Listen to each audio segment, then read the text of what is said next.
Okay, so hi everyone and welcome back to my YouTube channel.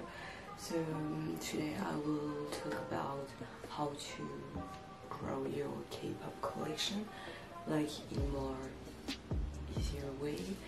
I don't even think I introduced myself in my first video, so my bad. My name is Leah and I'm from France, so nice to meet you. So today I will try to be as much precise as I can be. So I will start with the first point that for me is the most important, I guess, because when you want to start your K-pop collection or when you want to collect your favorite member, your bias, you need to be sure about what you want to collect.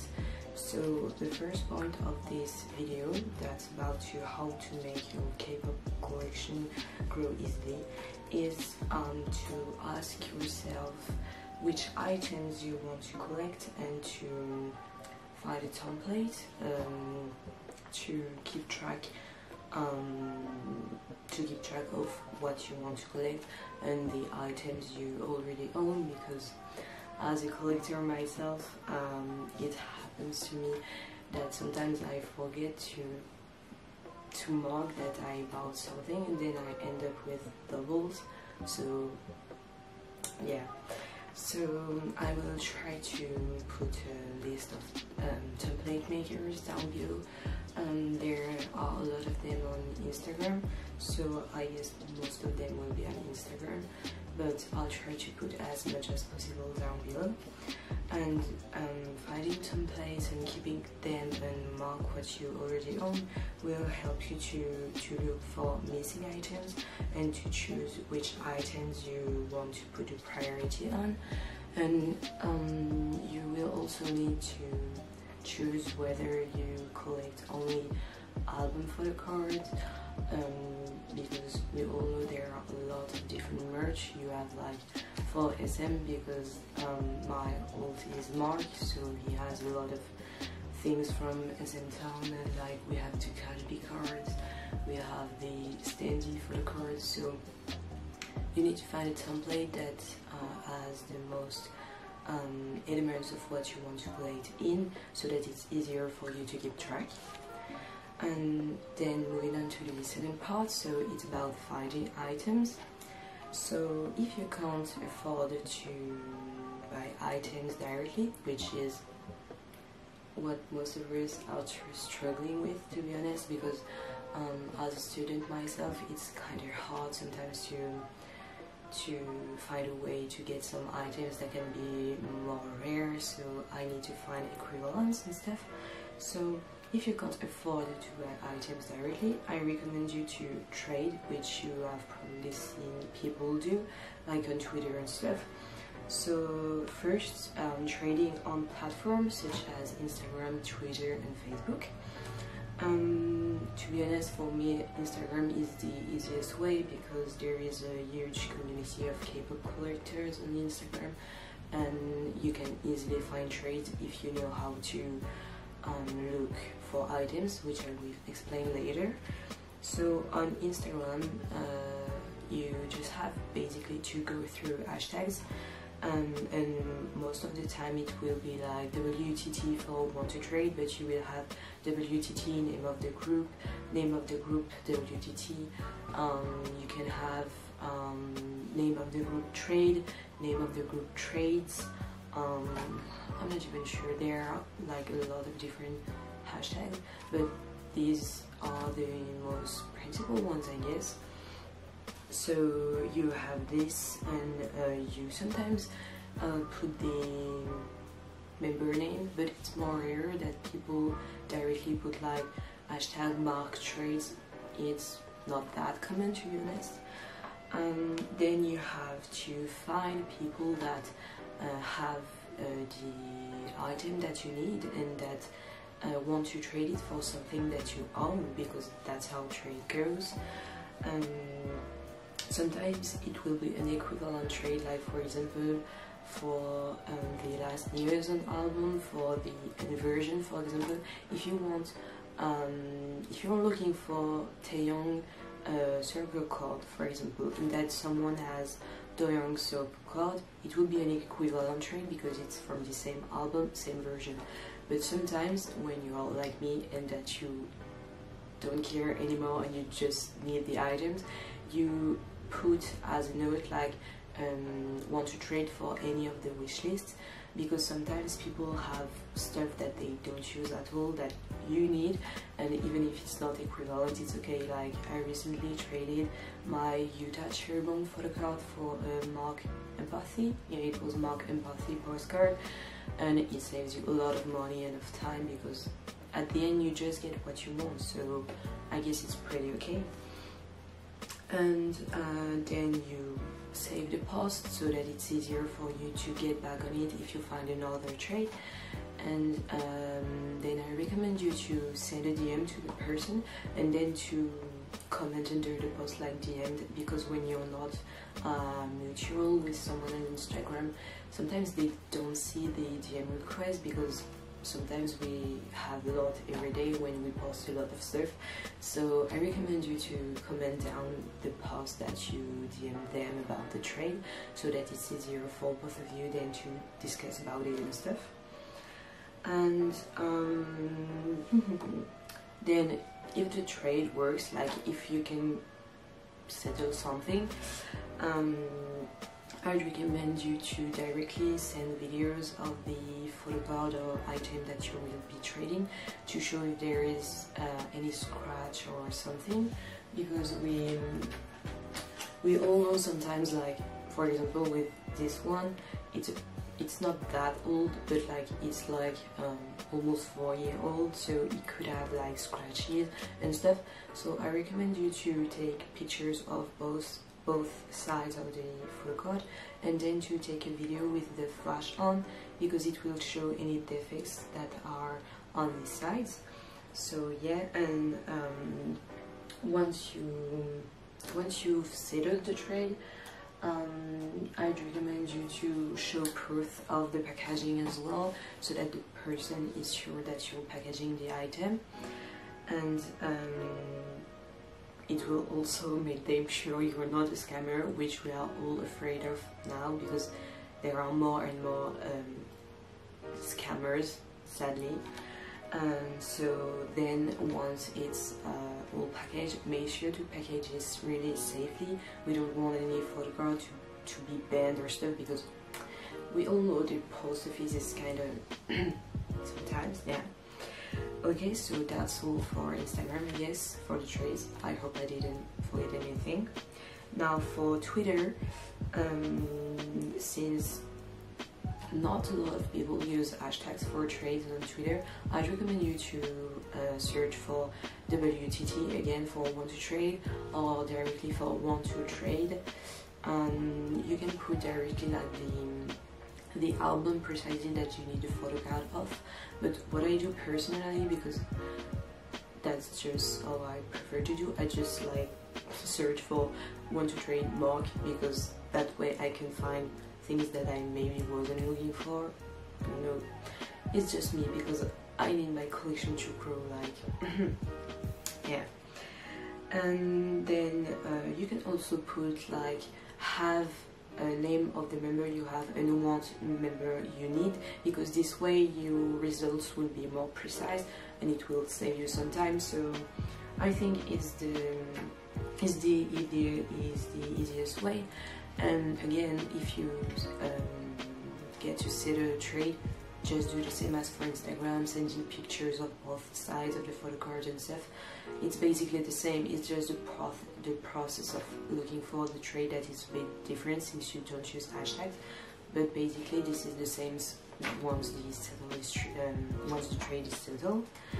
And then for Facebook, since you know that Facebook we can't just look for hashtags, you need to try like you need to find trade and sales group. I don't know if I guess most of them are called like that, so you just look for name of the group like trade sale group, and for the group you try to collect, or if you need one member especially, just put the name of the group because it's really rare to find a group for just one member. So yeah, just look for the group in general. And most of the time you will have questions to be accepted in the group, but these are just like, who is your bias, when did you discover the group? So yeah, it takes like 5 minutes. Sometimes it can take 1 day to be accepted into a group when it's like a big one, but you will end up getting in, so don't worry about that. And once you are in, you can look for items, so you can just like scroll down to see if you find anything, or you can search in the search bar. So then you just put like the keywords like name of the member and stuff, and it will be easy to find something. And then again, if you settle a trade and then you come to an agreement, then just do the same as for Instagram and Twitter. It's basically the same. So yeah. And I will now move to the second part of the trade, which is if you want to make a post yourself for people to find your post easily. On Instagram, I'd recommend to put as many hashtags as you can. So not only like want to trade, name of the group or name of the member, but like just hashtag K-pop trade, hashtag K-pop trades, because sometimes people kind of forget hashtags, so this one is like the most generic one, so we can find everything on it, so I'd recommend to do that. And for the post to be clear, indicate which photo card you have or which item you have, and then indicate which item you need, or if you're like me, just put trade for any of the wish list. But yeah. And I recommend you to post 2 pictures of the item, one for the one side and the other side. And I also recommend to put a little bit of paper with your username on it, so that people can be sure it's your own picture and that it's not a picture you found on the internet, because as I said, there are sadly more and more scammers every day, and we don't want people to be scared to lose like photo cards or something. So yes, yeah, this is basically it. On Twitter, use the same pictures as for Instagram, and these times again your hashtags, but just like keywords. Have a 2-point name of the member, 1 2-point name of the member. Oh yeah, again you can add words such as WTT, want to trade, looking for a trade, also hashtag LFT, looking for a trade, for the people to find your post more easily when they're looking for it. And you can ask also your mutuals to retweet your tweet so that it reaches more people. And you can also add some trading groups on Twitter, like I think the ad is like NCD Trading USA or stuff like that, because if they retweet it, it will give you like more visibility, which is really good when you want to find a trade. So I'd recommend to do that.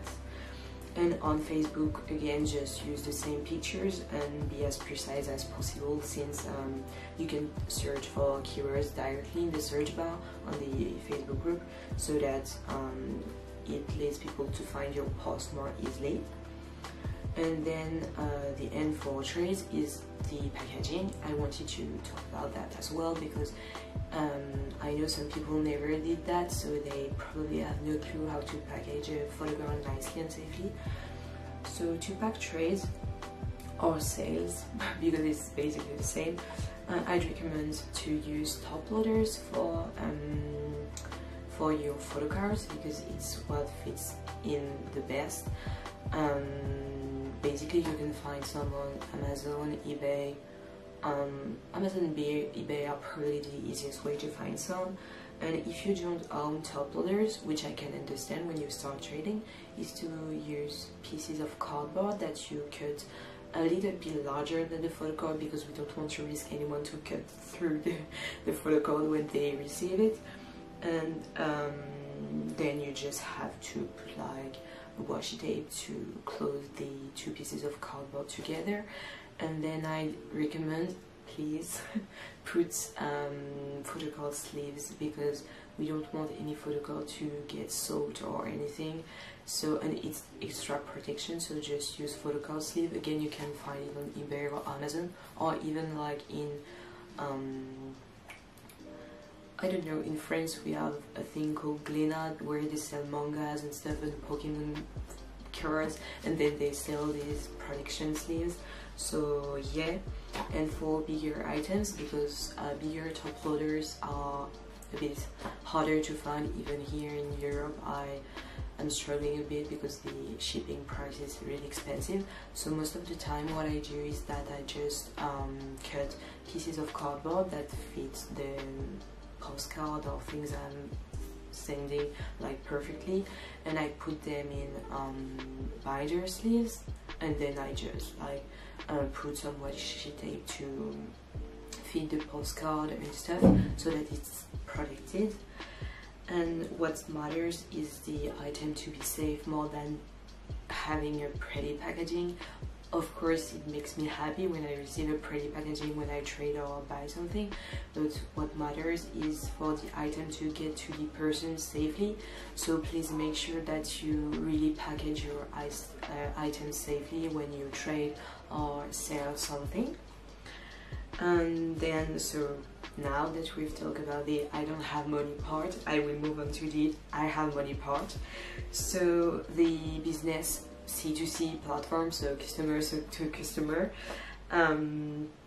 well, it's just like, from example for me to someone else. I mean, I'm not a businesswoman, well, I don't know yet, but yeah, you understood what I meant.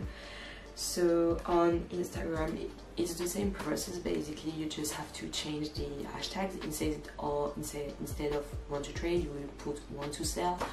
On Instagram the most common hashtags are WTS, want to sell, K-pop sell, K-pop selling, name of the group sale, name of the group sale, name of the group sales, name of the group selling. I will try to indicate either down below or on the screen for the hashtags I use personally. And on Twitter, again, just use the same keywords like WTS, want to sell. Yeah, basically on Twitter, I think on Twitter it's I don't know, for big accounts that are known to sell things, it's easier for them, but for small accounts I think it's pretty hard to find what you want. So yeah. And on Facebook, once you're in the group, you just have to scroll down to see the ads people put, like but you can, I think you can look for want to sell as well in this search bar. I'm not too sure people put want to sell that often on Facebook groups. I know I do, but I don't usually see that. So just scroll down until you find something you're looking for. And yeah, that's pretty it for the C2C business, like from me to another K-pop collector. And I will now talk about eBay, which is really important, I think, for K-pop collectors. So on eBay, most of the time it can be expensive, like the items can go for a super high price, especially for like lightstick and stuff. Like sometimes I'm just like, no, I won't pay $100 for a lightstick when it costs $30. No, that's a no-no for me.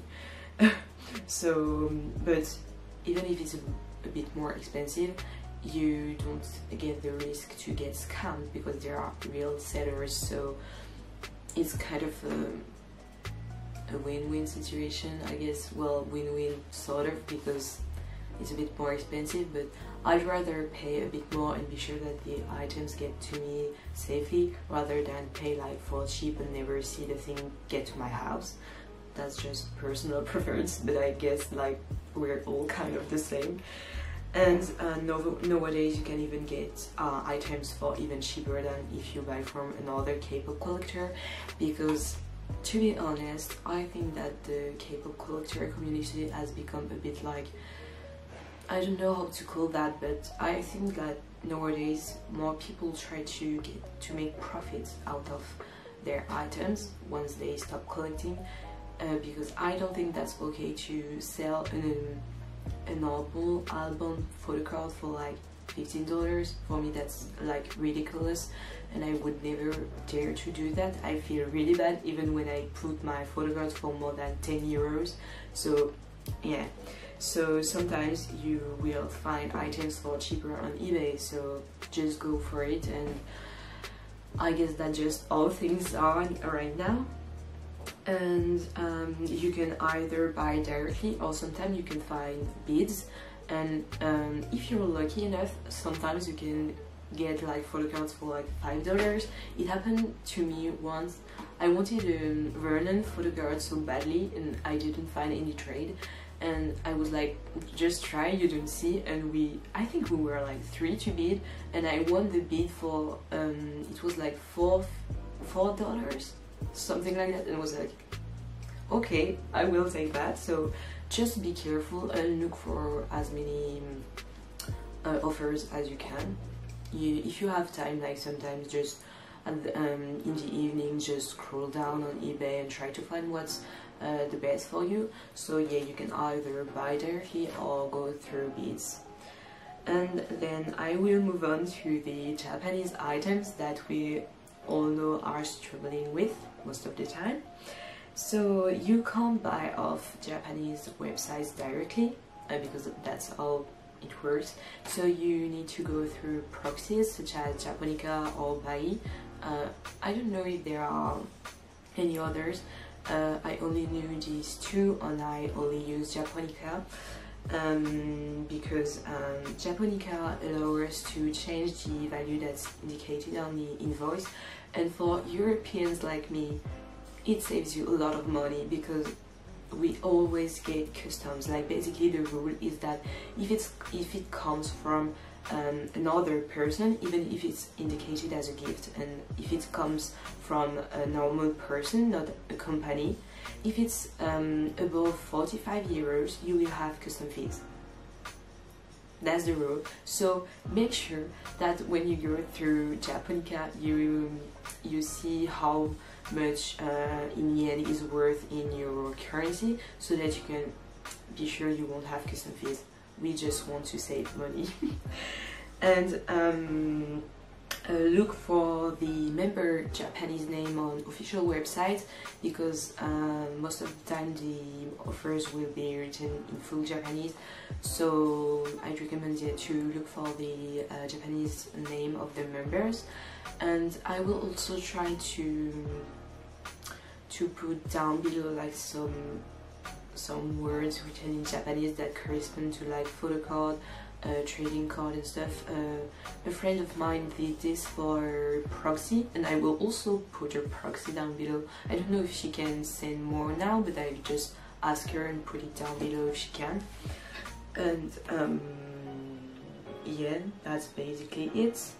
But on Japonica or like stuff, because Japonica allows you to buy like out of Amazon Japan, Mercari is like, yes, it's my favorite one, to be honest. I kind of find everything on there. So I'd recommend you to just look for the cheaper items first, because what you need to keep in mind is, as it is a proxy, they obviously need to get money out of this, so they put a fee. It's like it's 500 yen, yeah, 500 yen per item. So what I recommend you to do is to find bundles, because if you can get like more than one photo card from one seller, you will pay the fee just once, so it will save you money. But you can't always find sets of photo cards, so it's kind of sad, but it will end up cheaper anyway. At least to me, it will always end up being cheaper, so that's my personal preference. And You can even use such websites for normal items, not just for Japanese items.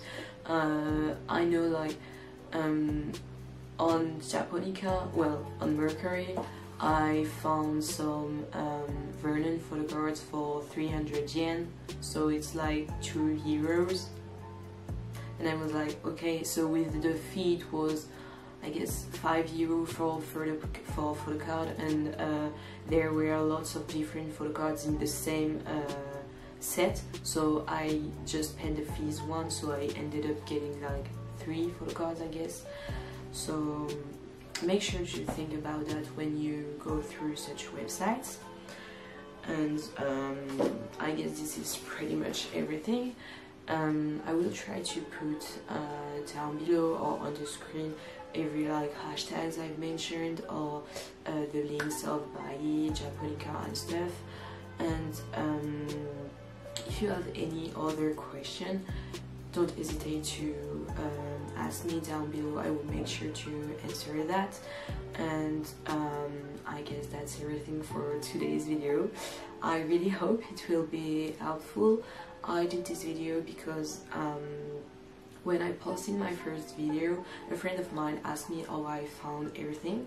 So I asked her if she thought it was a good idea to make a video about how I find everything, and she told me she thought it was a good idea, so I decided to make this video today. So I really hope you enjoyed this video and that I was clear. I hope so, I really hope so. So thank you for watching, and I guess I'll see you later for, I don't know what video for now, but I will find an idea. So yeah, please take care and stay safe. See you.